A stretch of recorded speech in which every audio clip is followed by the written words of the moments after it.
Carolina. Oui, Carolina, vous vous présentez? Moi, je m'appelle Annie Cazor. Voilà, je viens de France, j'habite à Paris. C'est le Paris. Je m'appelle Pascal Lick, j'ai avec Annie. Et pourquoi est-ce que vous avez choisi la Palestine pour être ici? Je suis par le groupe Euro-Palestine à Paris. Je suis assez récent d'ailleurs. On a été impliqué dans ce projet qui nous a plu venir en Palestine, puisque c'est la première fois que nous venons. Et c'était une occasion tout à fait extraordinaire de venir en Palestine, puisque nous étions invités par des associations qui nous recevaient, qui nous montreraient plein de choses, qui nous feraient rencontrer beaucoup de monde. Enfin, c'était des conditions vraiment extraordinaires. Bon, tout de suite, on a vu qu'il y aurait une bagarre qui consistait à affronter le blocus, entre parenthèses, puisqu'on allait dire qu'on allait en Palestine, on allait le dire ouvertement, mais nous, ça nous a pas posé de problème. Si on est désolidarisé du groupe, c'est au départ à cause d'une erreur sur l'achat des billets. On n'a pas bien compris la chose au début. On s'est précipité sur Internet. Dès qu'on est rentré à la maison, on a acheté un billet qui arrivait à 2h du matin le 8 juillet, alors que le groupe avait prévu d'arriver en milieu de journée. Et vous pensez que c'est pour ça que vous avez pu passer? Nous sommes sûrs que c'est pour ça. Puisque nous étions à 2h à Ben Gurion, et nous savions que les autres arrivaient 12 heures après. Donc, nous avons réfléchi, on savait qu'on nous poserait des questions. On a décidé, tous les deux, plutôt que de se faire expulser, de ne pas dire qu'on était membre du groupe. Et donc, on est passé pour des touristes. Et pour la fameuse question, est-ce que vous avez dit que vous partez en Palestine? Non, absolument pas. On a dit, donc on est en Israël, on nous a demandé où. Alors, juste avant de descendre de l'avion, je vais regarder le nom de toutes les villes qui étaient sur la côte. Voilà, donc j'aurais sorti le nom de toutes les villes. Et après, ils nous ont demandé, on nous a demandé si on faisait partie des groupes. Voilà, ça a été la première question, donc on a dit non. La deuxième, on a dit qu'on allait visiter toute la côte israélienne. Qu'est-ce qu'ils nous ont demandé encore? Ils nous ont posé 3-4 questions. Si on avait réservé. Ça, on avait réservé des hôtels, on a dit que non. Ils avaient l'air un peu surpris, on a dit qu'on allait attendre le camping sur nous, c'était vrai d'ailleurs. Et puis voilà, c'est à peu près tout.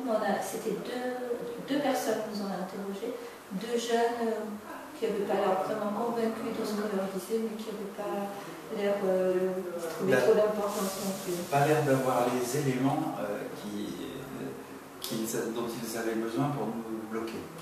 Donc, nous nous sommes laissés passer. Mais ils vous ont pris dans une chambre à part? Non, c'est juste avant qu'on passe le contrôle des passeports. Déjà, là, il y a une jeune femme qui est venue nous demander qu'est-ce que vous faites là, vous avez. Voilà, est-ce que vous faites partie d'un groupe? Et après, on a eu droit exactement aux mêmes questions au moment du contrôle des passeports. Donc, je pense qu'ils avaient été briefés avant. Voilà. Est-ce que vous avez vu beaucoup de forces de police, de sécurité? Beaucoup, surtout à 2h.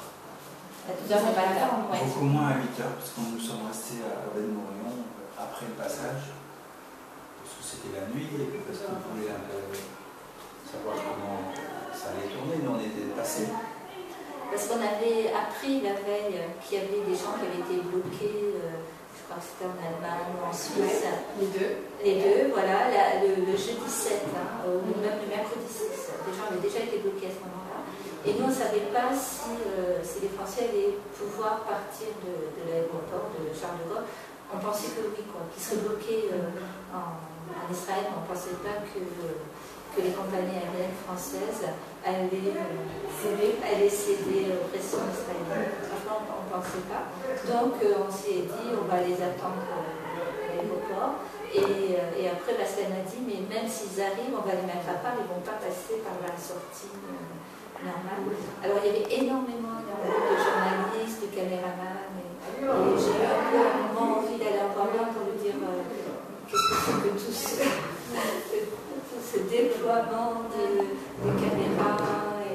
Et donc, comme ça, surtout la plaisanterie, je dis, oh, vous devez attendre quelqu'un de très très important. Et là, il m'a dit, on attend des anarchistes, des activistes pour Gaza. Et il m'a regardé, il m'a dit, peut-être que vous en faites partie, peut-être. Et quand on a vu qu'ils ont levé un peu la pression, il n'y avait pratiquement plus de policiers dans l'aéroport, on est parti à Jérusalem, on était allé dans un cybercafé pour voir ce qui se passait en France. Et là, on a appris qu'ils n'étaient pas partis, qu'ils avaient été bloqués. Donc tout votre groupe a été bloqué. Tout le groupe a été bloqué. Est-ce que vous êtes en communication avec d'autres personnes qui font partie d'Europalestine? J'avais l'intention de leur donner de nos nouvelles, là tout de suite, je vais le faire après la discussion. Ouais. Leur donner de nos nouvelles pour qu'ils sachent, c'est tout. Oui. Parce que nous, on a des nouvelles sur le site d'Europalestine. Par la presse et tout, on sait ce qui leur est arrivé, mais pas d'autres infos. Vous vous y attendez à quoi? Pas à cette situation? Ah, pas du tout. On était certain que la bagarre se produirait en Israël. Oui. Dans les préparatifs, c'était comme ça. On pensait qu'on embarquerait, enfin, ils embarqueraient, mais on savait bien qu'on était pas solidaires puisqu'on était dans un autre avion. Et que l'affrontement se passerait à Ben Gurion. Et le blocage à Charles de Gaulle, non, c'était un peu une surprise. C'est vraiment une surprise, je pense. Mais parce qu'on y avait pensé il y a déjà quelques temps, surtout pour Olivia. Je ne sais pas si vous connaissez Olivia Simon.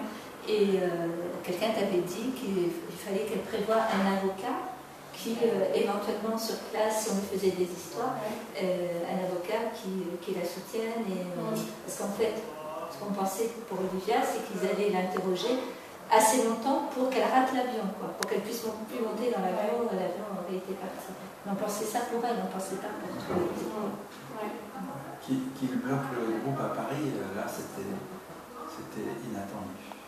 Et quels sont les sentiments que vous avez envers l'Israël et la complicité des gouvernements, des vols aériens?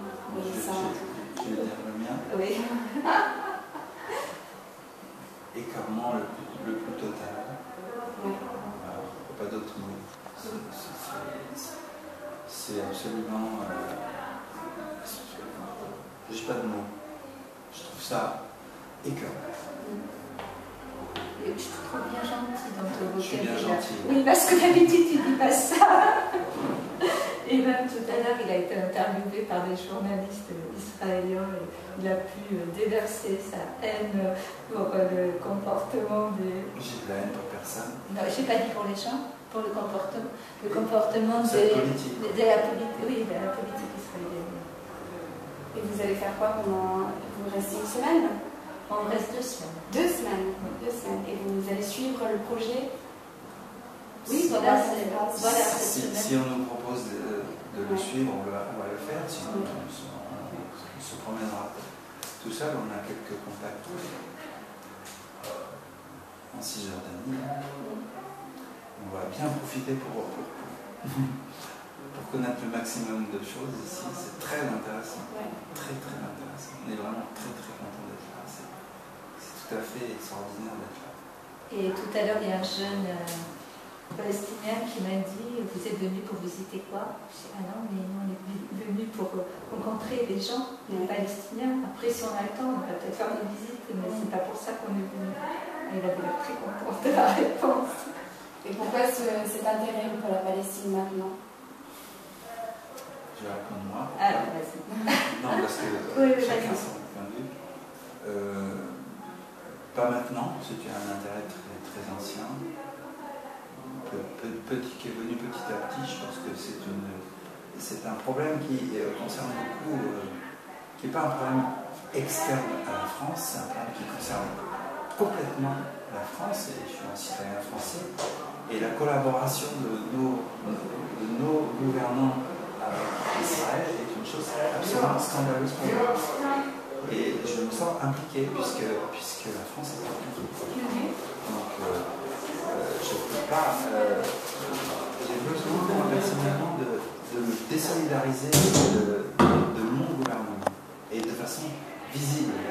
Qu'il n'y ait pas de confusion entre moi, citoyen français, et la politique de M. Sarkozy ou d'un autre.